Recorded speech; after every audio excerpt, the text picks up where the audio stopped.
Hello, welcome back to another section of Mapping the Edge by Sarah Dunant. Happy to be back here again with you guys for another section. My voice is still a little bit on the mend, so I'm going to take it in little short sections and then put it together at the end.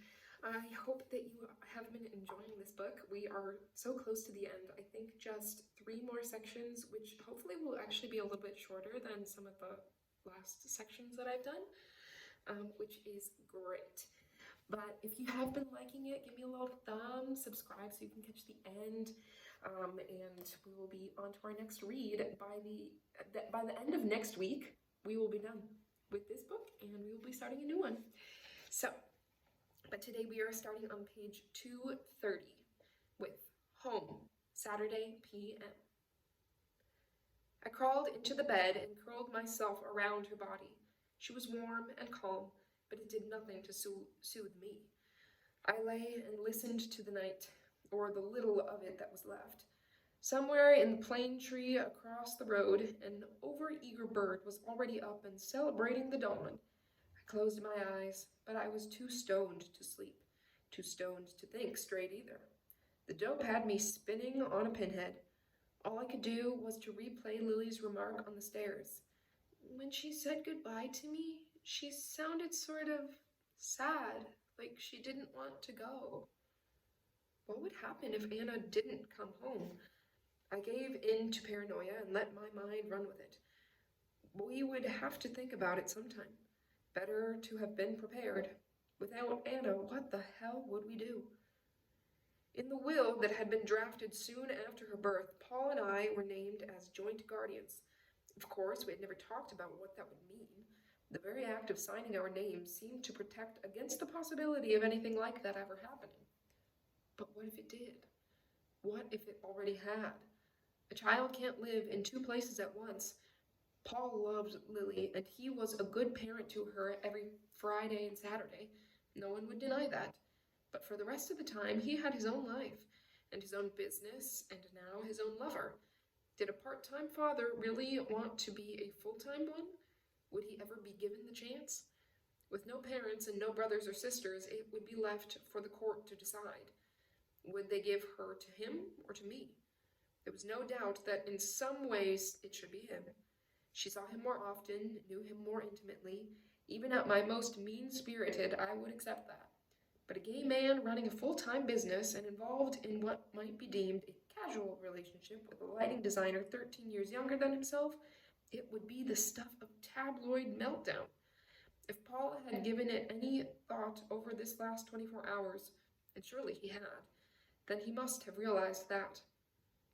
Yet, when it came down to it, would my CV read much better? Single, professional female, married to her work and living in a foreign city. I saw my apartment in Amsterdam with its open interiors full of desirable arty objects and its floor-length canal windows opening onto sky and water. For years, whenever Lily came to stay, I had kept the windows locked, terrified by a horror story of a rock star's son who had danced his way across their skyscraper New York apartment and out to his death. If Lily came to live with me, would she, at 7 years old, be old enough to cope, or would I have to put up bars or move? If Lily came to live with me... The list of questions was long and loud. Home, school, holidays, friends, care? Without a job, I couldn't support her. Yet with one, my life was so eaten away by work that it would need a full-time wife to include a child within it. Hey, Renee, ever thought of turning a commitment to the casual into a ready-made family?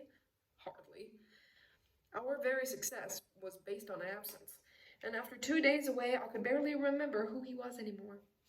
You can't make a family just to house a child. Anyway, how could you ever take her away from the house where she grew up? Even my father had known it was better to live through that pain than try to cut it out. So would I have to come here? Could I do it? Leave the flat, cool spaces of my head and my house to become a surrogate single mother in a city I had long since disowned? No. The truth was that we all loved Lily, but as Anna's child, Anna was the pivot of this fabulous piece of emotional geometry we had all created. Without her, it would disintegrate, and fall apart, leaving the rest of us to pick up the debris. I saw my father's face as he stood by the kitchen table that morning trying to find the right words. Welcome to the void. Away, Sunday a.m. If she could have hit him then, she might really have done some damage. But the angle was wrong, and in the darkness she could barely see him, let alone tell a skull from a shoulder blade. And because there would be only one chance, she couldn't risk mucking it up. Still, there was no doubt that she caught him off his guard, looming like a specter into his path at the bottom of the stairs. "Hello, Andreas," she said, the brightness in her tone surprising even herself. "Were you looking for me?" After so much of her own fear, it was a pleasure to watch him jump. As he whirled around, she thought he might go for her, but instead he stopped abruptly, as if someone had frozen him in his tracks, plunging his hands deep into his pockets as if to avoid the temptation of violence. "I scared you. Sorry." She laughed nervously in his face. "My door was open. You must have unlocked it after I went to bed, yes? I woke and found it like that. I couldn't sleep, so I came downstairs. Had a cup of coffee. Hope that was all right." She was gabbling, the words running away with her, deliberately careless, deliberately gullible, like the woman who talked herself into believing his goodwill in the living room mirror just now. "What were you doing under there?" he said at last, his voice almost a whisper. She shrugged. "I was looking for you, and then I found this door at the back. I thought it might be your darkroom." When are the truth and the lie the same thing? "But it was locked.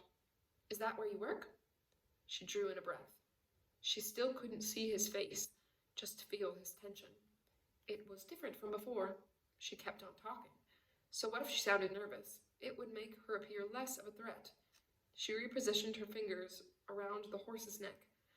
"I found some books in the living room. I suppose they belong to Paula. I took one in case I couldn't sleep.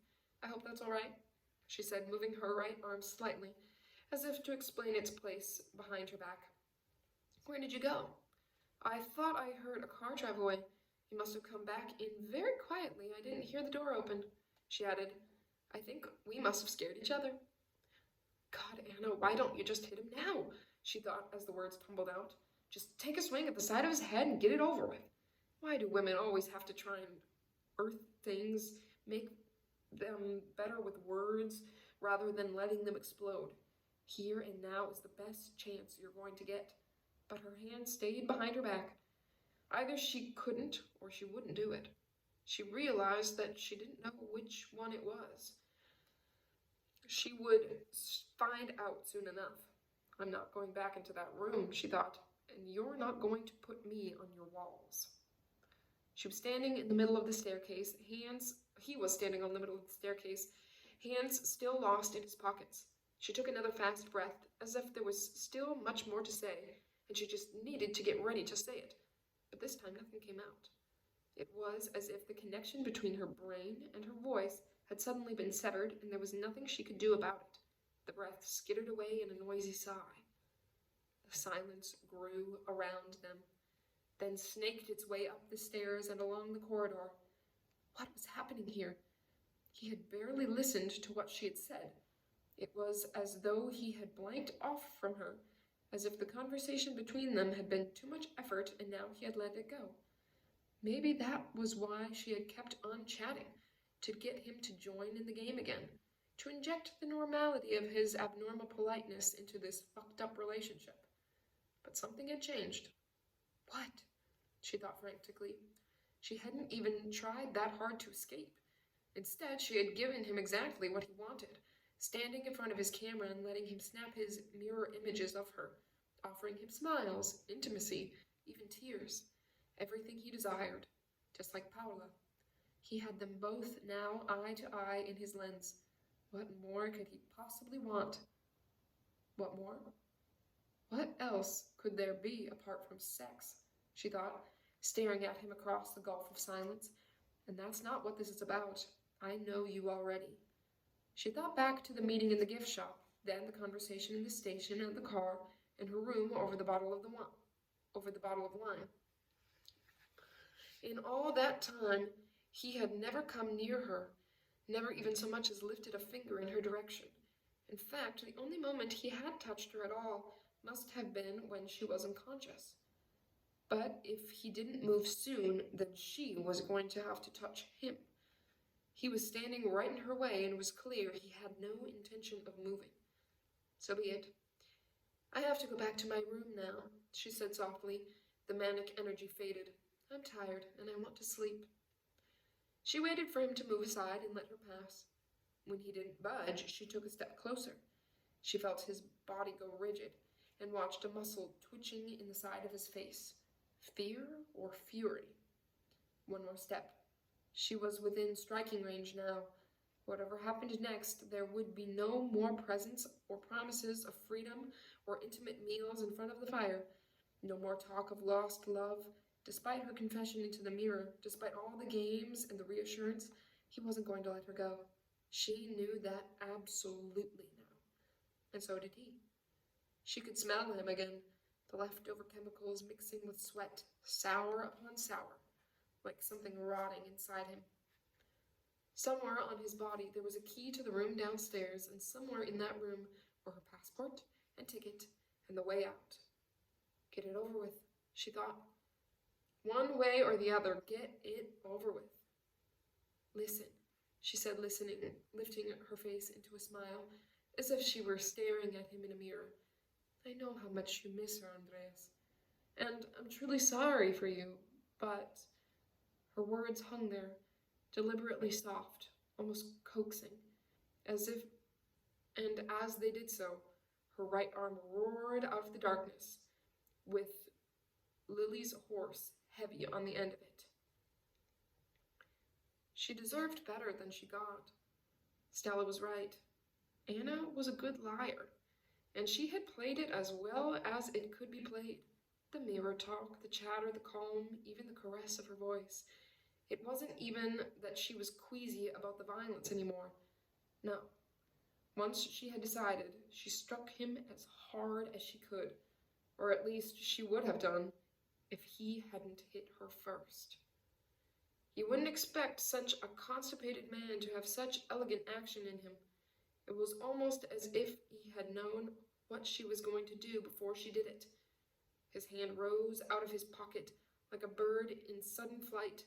The one blow was all it took. Fast, efficient, perfectly aimed, his fist connecting to her head on the right side just above the eye. Away, Sunday, a.m. The central piazza resembled something out of a sci-fi movie, ghostly, emptied of life and cars. Under the glow of badly placed halogen lamps, the cobblestones undulated like pebbles beneath shallow water, the whole square apparently tilting to one side as if somehow defying gravity. Bibiena, after the aliens had landed, not even any bodies left to snatch. Except for hers. She was sitting on a bench under an old and stately chestnut tree, staring out over the scene.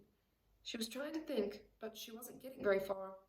The illusion of water on the cobbles was distracting, reminding her of the ice rink floor in the Fiesole apartment that first night. It seemed so long ago. Everywhere in this story there were hidden depths, surfaces that couldn't be trusted. It became hard to hold on to what you knew. She would have liked to be asleep now, but the phone call had wired her brain into an adrenaline feed, and although her eyes hurt from being open, she knew that if she closed them, sleep wouldn't come, particularly not if she was lying next to him. At first, the fresh air had helped, the night so clean, the temperature so balmy and perfect. It was always a delicious shock for English skin, to be warm in the darkness, to feel the sun in the night air. Expansive climates make for expansive temperatures. That's what makes Americans so flamboyant, she thought. They spend their lives expanding and contracting to the extremes of Mercury. Would a Spanish or a Norwegian woman have had a different reaction to the seductive arts of a con man? If that was indeed what he was. She strode through the streets, pulling at the tangled ball of facts, looking for the end of the thread so that she could thread so that she could start to unravel it the right way. Where to start? With a man who set out to rob women, to woo and entrap them, then fuck them in all senses of the word, and walk away with what? An enlarged ego, a tired cock, and whatever he could raise from the sale of their valuables? It didn't make sense. Too much effort for too little reward. So, Sophie Wagner's grandmother had left her some antique rugs and pricey jewelry, hardly enough bait to spend the best part of a month wooing her in New York, and then 5 days in Nookie and St. Petersburg hotels. Maybe the burglary had nothing to do with it. It could be just the talk of an aggrieved woman desperately looking for an explanation for the emotional disemboweling that had been inflicted upon her. But then, without it, the whole thing made even less sense. Even the most sadistic gigolo culture has to feed on something more than vanity and humiliation. It has to be about money, too. There were other things that she hadn't got right. His job, for instance. Marcus Samuel Irving Taylor was almost certainly an art dealer, or at the very least, he worked in one of those Swiss galleries that Sophie had called. She needed to get hold of that number. He would know it himself, of course, and if he dialed it enough, he might use the directory to save himself the use of his fingers. Technology makes us lazy, thank God. She had reached the main square now. She sat on the bench and dug out the crumpled papers from her jacket pocket. The first 2 numbers had European prefixes, but she didn't know which one applied to Switzerland, and anyway, there was not enough light to make out the writing properly. She went back to Sophie Wagner and the love affair from hell. Whatever it was, the scam had been complete there, which must mean that from his point of view, it had been a successful business operation. So how? She played through it again, slower this time. First act. He had found her through the want ads, which meant that although she could be traced, he could not. Second act. He had wooed her and won her, been taken to her place, but not returned the favor, nor offered a phone number or even his real name. Third act. He had taken her to St. Petersburg, where he had, what had been her words? Been the perfect lover, unfolding the city like a carpet beneath her feet and sending her home warmed by promises of eternal love. Stop there. Why St. Petersburg? It would have been cheaper and warmer in Florida. It would have been sexier in the Caribbean. But no, he had wooed her with a deliberately romantic vision of ice and culture. Snow on pre-revolutionary boulevards, hermitage art, pepper vodka like frozen spice. Clever, really. As she had said, the right in-flight movie for the right woman, the kind who would advertise in the New York Review of Books. St. Petersburg and the New York Review of Books, The Guardian, and A Weekend in Tuscany. As dating games went, they were both cliches. What was the garden of delight that he had laid out before her that morning in the Fiesole restaurant when she had been so caught between staying and leaving? The monastery of St. Francis and a great collection of de la Robias, hermitage art, and pepper vodka. Of course, that was the connection between the two, the art. But then it would be, wouldn't it? After all, art was his work, buying and selling. So was this about some kind of art scam? Using a tourist love affair trip as a front for dodgy dealing? But what and how? There'd been no time for him to do any business. They hadn't seen any art worth talking about. The churches hardly counted. The most exciting thing had been the altarpiece, and that had been an almost rather than the real thing. And by the time they got back to Florence to catch an early Monday morning plane, the weekend would be over. Unless he stayed on and did it then. In which case, why did he need her with him in the first place? No, there was something she wasn't getting here. Her head hurt from trying to work it out. 2, 3, the bell in the clock tower echoed into the silence. From across the other side of the square, she could make out a low, buzzing noise like a chainsaw starting up in the night. From a small side street opposite, a scooter zipped into sight, moving more like a kid's remote control toy than the real thing. The driver was a young guy with long hair, his pillion passenger, arms clinging around his waist, a girl in a very short skirt, her thighs bare to the night air. They drove fast right along across the middle of the cobbled square, the engine buzzing angrily along the uneven surface, zooming past her and down the street to her left. The noise died slowly behind them, an Italian pair on their way home after a late night. One could only hope that the household wasn't up waiting for their return. She thought of them saying good night on her doorstep, a quick snog before the lights snapped on in a room above. The image brought back her own date, sprawled across a bed in the best hotel room in town. She painted him more clearly in her mind's eye. He liked to sleep on his stomach. That much she already knew.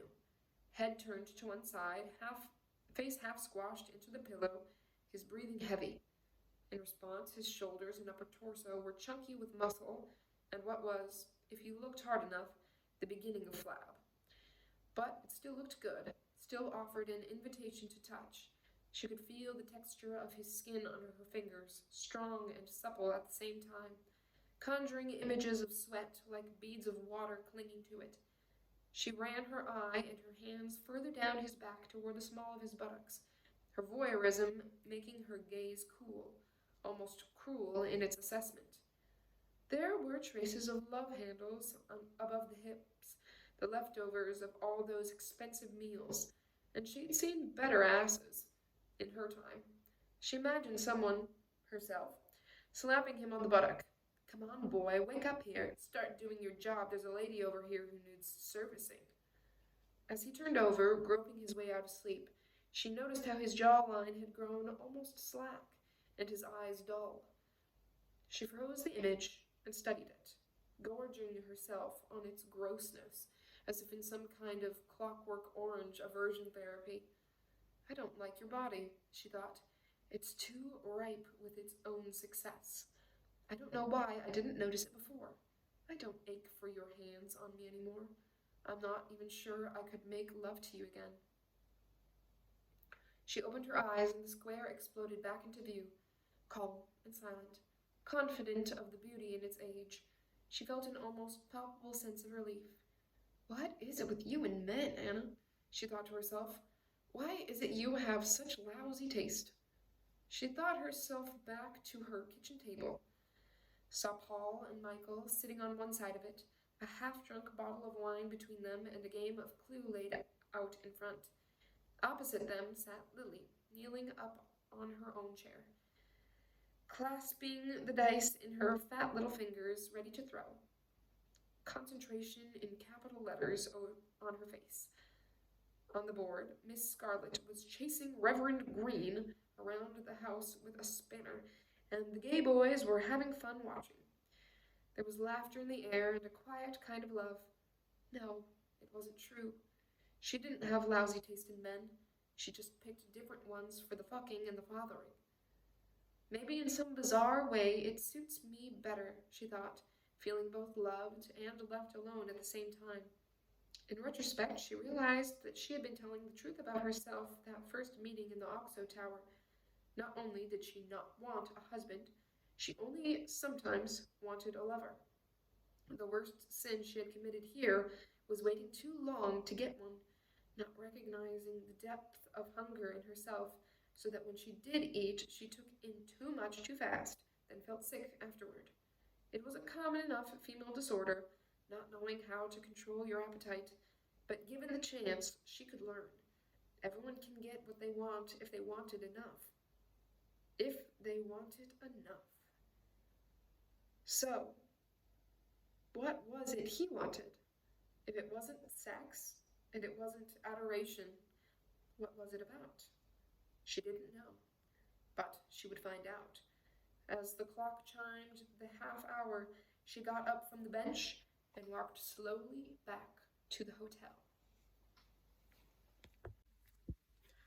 Home, Sunday a.m. Next to me, as if she had heard my thoughts, Lily stirred and turned over, her left arm flopping over onto my chest. Her hand felt cold. I held it in mine for a while, then slipped it underneath the sheets. Above me, I caught the creaking noise of bed springs in the spare room upstairs. I lay and listened. Maybe I'd woken them with my wanderings. The sound stopped. I imagined Mike folding himself around Paul's body, like two spoons in a drawer. In the dark, I looked at my watch, almost 3 a.m., an hour later, European time. I closed my eyes and let the dope take me where it wanted. It took me to Italy. I imagined her in a hotel room, a man by her side, the phone neglected in the pursuit of orgasm. How good can sex be, Anna? Enough to rearrange your loyalties? Enough to make you forget your home? You tell me. I tried again and found her at an airport, dozing uncomfortably in a bucket chair under strip lighting, the flight board silent in readiness for the next morning's rush. Everybody misses planes. It's part of life's rich pageant, but they still manage to talk to the right people to reassure them back home. Finally, I caught sight of her in a field of resplendent high summer sunflowers, her body lying between their fat stalks like a rag doll, the earth around her dark with spilled blood.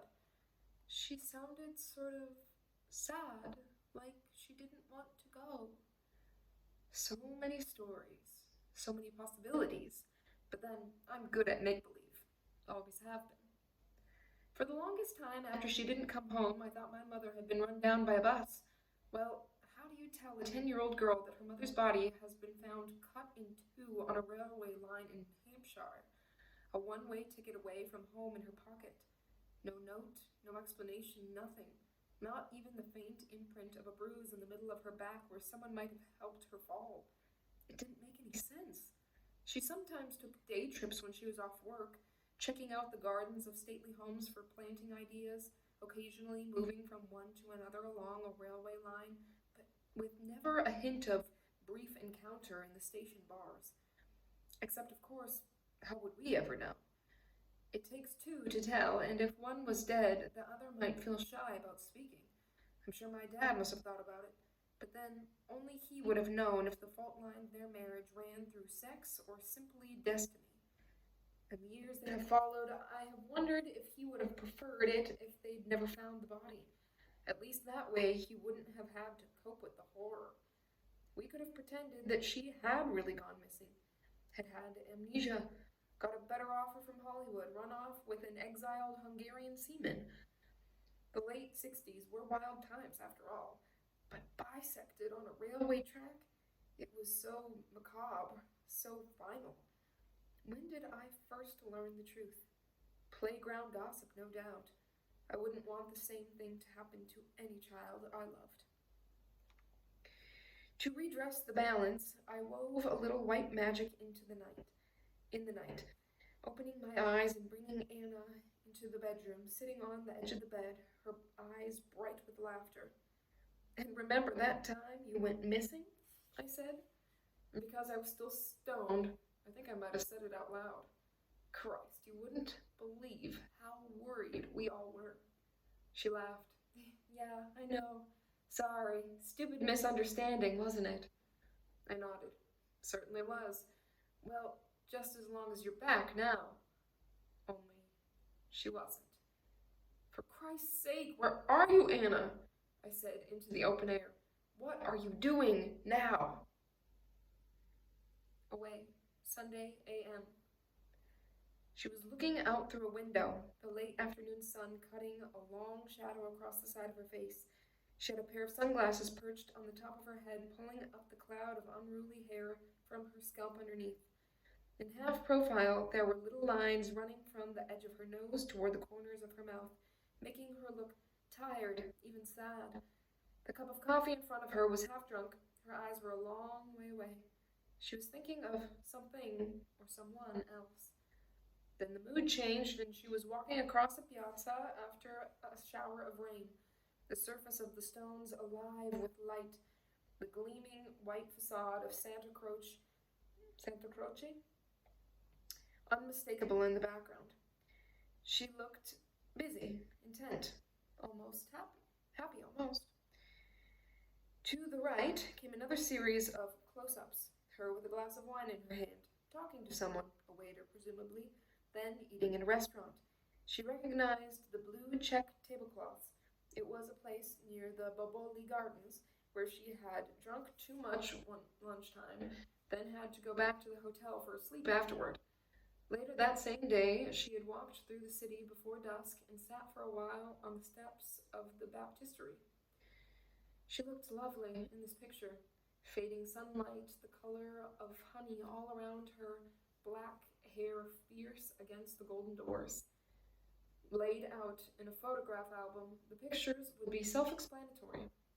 Anna in Florence, except you might perhaps add one more word, alone. But then she had been. That was the difference between her and the other woman. Was Paola really her name? If the pictures of Paola were more arresting, it was not only because she was prettier, but because she had been plucked out of a life, busy, animated, while she, Anna, looked like a woman caught in transit, waiting for something to happen. It was hardly fair. He should have met her at home, where her world was full of friends, crowded places, chattering ties. And Lily. How could you make a portrait of her life without Lily? Though you wouldn't want any such photos taken by him. She closed her eyes and fell back on the mattress. The world spun in the darkness, and the pervading stink of the chemicals made her feel sick. She pulled herself up onto one elbow and tried again. The room was small, the ceiling low. There was no window, and only one door closed. It was hot, despite the buzz of air conditioning. A world underground. His world. So where was he? Her head hurt, but the pain seemed a long way away. He had put some kind of rough dressing on the wound. Underneath, she could feel a spongy swelling and the burn of broken skin. How much blood had she lost? That explained the weakness and nausea, or was it something else? Had he given her another dose of syrup to keep her quiescent? Get up, she thought. Get up and get out of here. I can't. She didn't want to cry, so instead she looked back at the photos. It was a strange feeling, being surrounded by images of oneself, yet a different self, a self seen through someone else's eyes, like having your soul stolen away by the camera. Is this who Anna Franklin really was? So pensive, so sad? He had been there all along, it seemed, or at least since day 2. Was that cafe on the first afternoon or the second? Before or after her visit to Santa Croce? She couldn't remember. Never mind. How weird that she hadn't noticed him. Too self-absorbed, no doubt. Not listening to the electricity in the air around her. She shifted her gaze to the next wall. Where she expected to find mirrors, instead she got beds. She recognized the green cover before she recognized herself lying curled under it. Each shot had been taken from the same place, a vantage point high above, in the ceiling, embedded in the light fixture, presumably. In sequence, they told the story of a night. An arm flung out here, a leg moved there, like one of those children's books where you flick the pages to make the animal at the corner turn somersaults, or a jump-cut television ad for a sleeping draught or a cold remedy. She looked peaceful, deeply asleep, no hint of the salacious or the erotic about her pose, just the creepy intimacy of surveillance, the blinking eye of a camera shutter. Had this been her sleeping off the drug, or the night after when she had woken once to find the light on, puzzling as she was sure she had turned it off? Now she understood the composition of noises from last night. He had unlocked the door and driven away in the car because he had known all along that she was awake to hear him, because all the time he had been looking at her. Next came the mirror shots, a creative selection of them. Reading them now made them seem almost prophetic. A mad woman, disheveled and tense, pretending she wasn't. Even in the shots where the mirror had tempted her into vanity and the smile had arrived, sucking in the cheeks and opening the eyes, the effect seemed disturbing rather than seductive. Where she had thought she had concealed doubt, the camera had found it immediately. In the flicker of the eyes, the parting of the lips, to pull in a fast breath, fear leaked out through the pores of her skin. To catch it so accurately would have taken sensitivity and skill. No doubt he would have also caught the next subtle shift of emotion, from fear into fury and sly determination. But there was no record of that shift on the wall. This gallery was selective. The story it told predetermined. She needn't have bothered with her monologue. He had never believed it anyway. The remaining photos took up half of the last wall. He had been working hard, but the clock would have been against him. There had been no time to frame or even properly arrange here, just a run of quick blow-ups taped to the wall. Obviously, he hadn't made up his mind about the selection yet. Some, the ones taken against the cellar wall, were simple and rushed. A body slumped head down onto the chest, the wound hardly visible. Others, like those of her in the chair, were almost baroque in their elegance, the angry gash of blood echoing the deep red of her dress, the skin drained, white as an enamel sink. From the still life of an ordinary woman in a cafe to the slow destruction of a special chosen one. Half a wall left. Room for one more photo shoot. She stared at the empty space. Her head was throbbing again, closer now, demanding her attention, willing her to close her eyes and lie down for a while. She lay back on the mattress. Her body gave a sigh of relief. She knew she ought to be doing something, spurred on by the terror that what she was looking at was a chronicle of her own death. But somehow she felt almost disconnected from it, as if whatever drug he had given her to relax her body had relaxed her mind as well. How extraordinary, to be looking at your own death and not to be alarmed by it. She forced herself to keep thinking. She thought of Lily, and with that a great sweetness flooded through her. She wished she could talk to her one last time, a few last moments. She felt sure she would know what to say, the right words for the rest of Lily's life. Love without bitterness. It had always been Anna's fear that Lily would die before she did, that she would open the door to the ultimate nightmare, the uniform on the doorstep and the words, "I'm so sorry, Miss Franklin. I have bad news for you." At least now that wouldn't happen. On the contrary, her death would ensure Lily's longevity. Not even a godless universe is capricious enough to deliver the same horror over 2 generations. One murder would surely prevent another. She felt almost a sense of comfort in the thought. Stella would look after her. As an expert in such particular pain, she would know what to do, how to comfort, when to leave alone. Lily would survive. That was all that mattered. Was this how Paola had felt now? She thought. Did she keep fighting, or did she give up as well? Had she been brought this low by the same means, a set of photos and tales of lost love, or had she perhaps been the first? It must have been so easy. She could see it all now. All you had to do was want it enough. The rest was planning and luck. The right stranger at the right time, someone with whom you had no connection, someone away from home who wouldn't be missed or pursued until you and they were a long time gone. She must have fallen into his hands. Cheap hotel, obviously alone, no husband or boyfriend, just a guidebook and some rusty Italian. Travelers made such good targets. Any big city would supply the goods. Probably he didn't always pick Florence. More sensible to cast your net wide. That way it would take a while for the cases to match up. Maybe he let them all call home. Maybe that was one of the identifying features. Or maybe he had got cocky with her. Of course, he wouldn't get away with it forever. They never did. Eventually, he'd make a mistake and they'd find him, find it all. The house, the bodies, the photographs. The photographs. The ones on the walls were his only selection. There would be others, contact sheets, banks of negatives, film after film, step by step, shot by shot, from the sunshine into the dark. Would they show them to the families? You wouldn't really want them to do that, or even to have them hung up in a courtroom as evidence. These were not the pictures one would choose to be remembered by. Death was a private thing, just between the two of you, like sex or terror. She felt a slow pain start to burn inside her stomach, vying for her attention with the lassitude and the throbbing in her head. She looked at the wall and saw her own fear staring back at her, and she knew that the drug, whatever it was beginning to wear off. No better that they saw this. No better. No. Better that they never saw this. She closed her eyes and went back to sleep. Away, Sunday a.m. She stepped out of her clothes and slid under the sheet next to him, careful to stay on the other side of the bed, faced away from him. He didn't stir.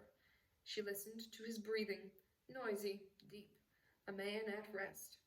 Even with the distance between them, she could feel the heat coming off him. She closed her eyes and tried to sleep. She was so tired she couldn't think straight, but neither could she stop thinking. The minutes ticked by. She was still trying when he gave a half-groan, flipped over from the side to the middle of the bed, and finding her body in his path, threw a lazy arm around her waist. It lay there for a second, leaden, uninterested. Then, as if realizing what he had found, the grip tightened, and he pulled her toward him. You're cold, he said after a while, his voice muzzy, half buried between her shoulder blades. He had been asleep all this time, hadn't he? She lay still, as if she hadn't heard, as if she were the one who'd been woken, not him. He ran his hand down over the surface of her left leg. Freezing. And he sounded more alert now. Where have you been? Oh, just up for a while, she mumbled. I couldn't sleep. There was a pause. The hand kept moving. Methodical, rubbing movements, slow warmth seeping into the chill. Wears up. And something in the way he said it made her decide not to lie. I went for a walk. I didn't want to disturb you. Silly girl. He nuzzled himself closer like an animal burrowing deeper into the earth. She felt the bristle of his stubble as he rolled his chin against the skin of her back, the finest of sandpaper, halfway between caress and irritant.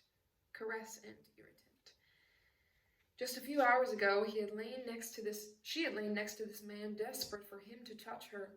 Now it was all she could do not to flinch away as he did so. The hand that had been working her left leg slipped itself deftly in between her thighs. You should have woken me. She shifted her legs apart, but slightly, more out of politeness than invitation. I could have helped you sleep, he said, the voice blurry but playful now, petulant, almost like a child's. And as he said it, she felt his prick stiffen against her left buttock. It sent a small shockwave through her, the line between old lust and new tension too close to call. He mistook one for the other and trailed his hand upward, his fingers meshing into her pubic hair until he found the moistness underneath. Nice. They lay like that for a while, neither of them moving, almost testing out the air. She thought about the portrait of him she had conjured up in the square, the flesh thick with ego and self-indulgence, then discarded it again. She could embellish it or let it go. Relax, she thought. Night fucks are the great freebies of sex. Remember, bodies slipping out to play before the mind has had time to wake up. She moved her legs farther apart. Even bad men can do good things if you let them. At last, he muttered, the words almost lost in her flesh. He played deeper, finding the entrance to her, opening it up with his middle finger, testing the temperature inside. She pushed herself down onto his hand, searching for the right pressure.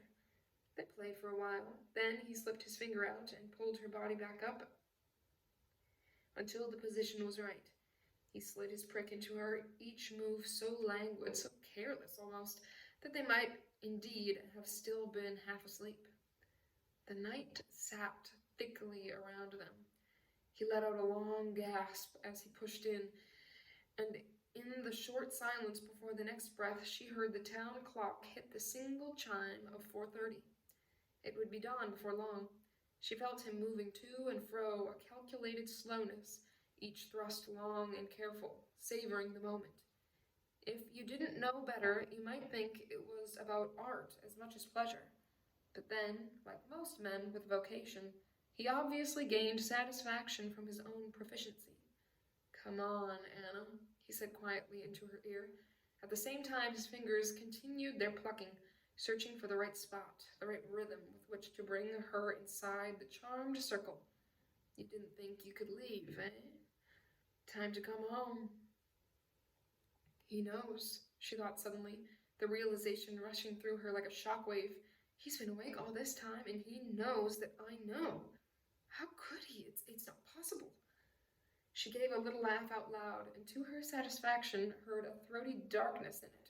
The sound pulled from her body rather than her mind. You want me back, lover. You have to find me first, she said half to herself, half aloud, and with her defiance she ignited a flare of desire. He felt it too. He pushed himself farther in, and at the same time his fingers found their mark, and they both registered her sharp, involuntary intake of breath. There, that's better, he said, and the voice was firmer now. He turned his attention from himself to her, playing her more confidently now, connecting the catch in her flesh with that in her throat, perfecting the movement with each repetition, feeling the momentum build. She let him do it. How many times had they made love, he and she? 15, 20 times? Enough for them both to know that she was on safe ground now. In a moment, she wouldn't need him anymore. The dynamic of her own excitement would do it for her, the overwhelming tension of pleasure lifting her inside and out of her body until she was spinning and exploding in space, triumphant, alone, oblivious of him, his work, his vanity, even his pleasure. He was waiting for the moment to join her, for her to give him a sign so they could do it like good lovers should, in the perfect gigolo illusion of togetherness, both of them in orbit at the same time. But she wasn't interested in him anymore, only in herself. As she wrenched her orgasm away from him into herself, he realized too late and tried to catch up with a few deep plunges, but she was already gone, and when it was over and love, or at least etiquette, required that she return to join him while he finished the job, she kept herself deliberately away, her mind and her body indifferent to his frantic rising thrusts. Now it was his turn to be too far gone to go back. Men can fake everything but this, she thought, even this man, even when it contains nothing of himself, and the cruelty in her pleasure as she lay there, waiting while he battered himself inside her, both amazed and delighted her. When he finally came, a fast, rather scrappy affair, and slid out of her, falling back onto the bed to get his breath back, she lay quietly next to him and thought of Chris, and the moment all those years ago when Lily had been conceived. What was it that Samuel / Marcus / Taylor Irving had said to her about that night as they had lain together on this same bed, swapping secrets in the amniotic fluid of mutual trust less than 12 hours ago? Sounds like you came out the victor in the end. And she wondered if the same could be said of her now, or if what had taken place was only a temporary victory in a much bigger battle. They lay side by side, not talking, until after a while he raised himself up onto one elbow and looked down at her. She opened her eyes and met his gaze. What happened? He said quietly. She smiled. Nothing. So where were you? He asked lightly, and he was sure that they both understood the ambiguity. I didn't get back in time, sorry. But you did get off. Couldn't you tell? He shrugged. I don't know, 1 minute you were there, the next you were gone. I got lonely. She paused, despite herself, impressed by the honesty. I went to the town square. And the change of direction disconcerted him. He certainly didn't show it. He made a face. The town square? That was a long way. Yeah. Why didn't you wake me? You were tired. I wanted to be alone. I needed to do some thinking. I see. About going home? Something like that. He ran a finger down the line of her face. So is that what you were doing? Getting used to having your orgasms alone again? She didn't break his gaze. Don't flatter yourself, she said, but without particular malice. He laughed. I'm going to miss you, you know, Anna. He said quietly then, you do realize that, don't you? You'll manage, she said. He looked hurt. It was almost convincing. How would you feel if I told you that I was thinking of opening an office in London? He paused. And that if I did, I'd have to come over and live there for 6 months or so to get it going. She shrugged. I suppose I'd wonder where you and your wife are going to live. He smiled. She's not an Anglophile, I'm afraid. She'd stay at home. She nodded. She watched Sophie Wagner sitting by a phone in a Manhattan apartment, measuring out her life in the spaces between the wrong phone calls. Why London? She said. Why not New York? He frowned. New York? What made you think of New York? She shrugged. I don't know. I thought the art market was bigger there. He paused. Not for me. So, what would you think? I mean, if it happened. Would that be excuse enough for me to meet your daughter? I don't know, Samuel. I'd have to think about it. I see. He nodded slightly. Well, anyway, it might not happen. It's only an idea at this stage. Somewhere outside the window, a couple of songbirds started up, rash creatures in a country where centuries of Epicurean taste had decided that the smaller the bird, the bigger the delicacy. Presumably, they too could read a clock, would know it would be hours before all those brave Italian hunters would be up and about, eager to blow their brains out and roast their tiny bodies on supermarket spits. It bestows an unusual and particular confidence, knowing when one is safe from the predator and when one is not. I have to sleep now, she said, lifting her head up to kiss him gently on the lips. Just for a few hours. He nodded, but didn't move, continuing to stare down at her. She closed her eyes. When she opened them again a few moments later, he was still looking. She smiled. You all right? Yeah, I'm fine.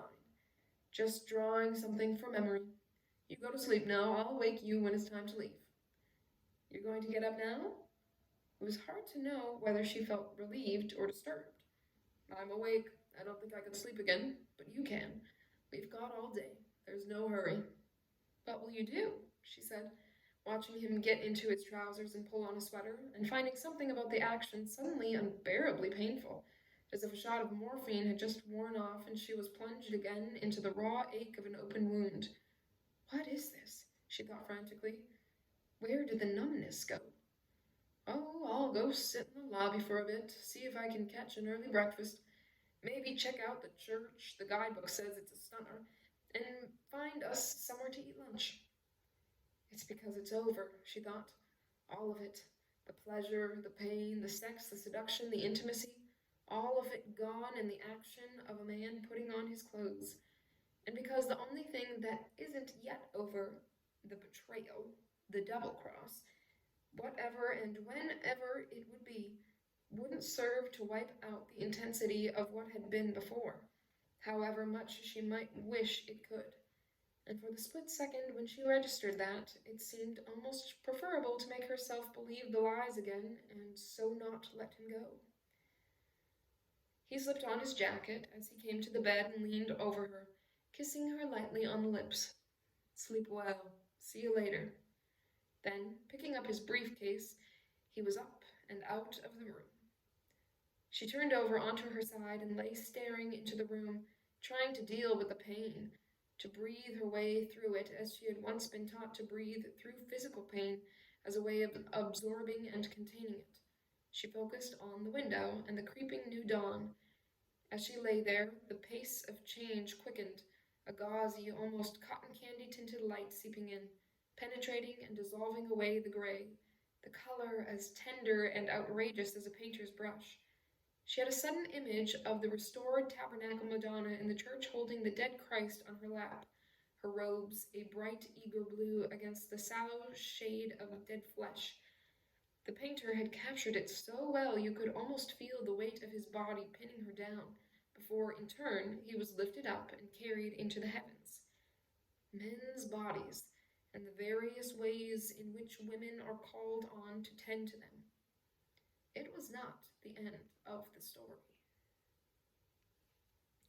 And that is where we will stop, picking up next time on page 2. 58. Hope you enjoyed this section, and I'll catch you next time. Bye.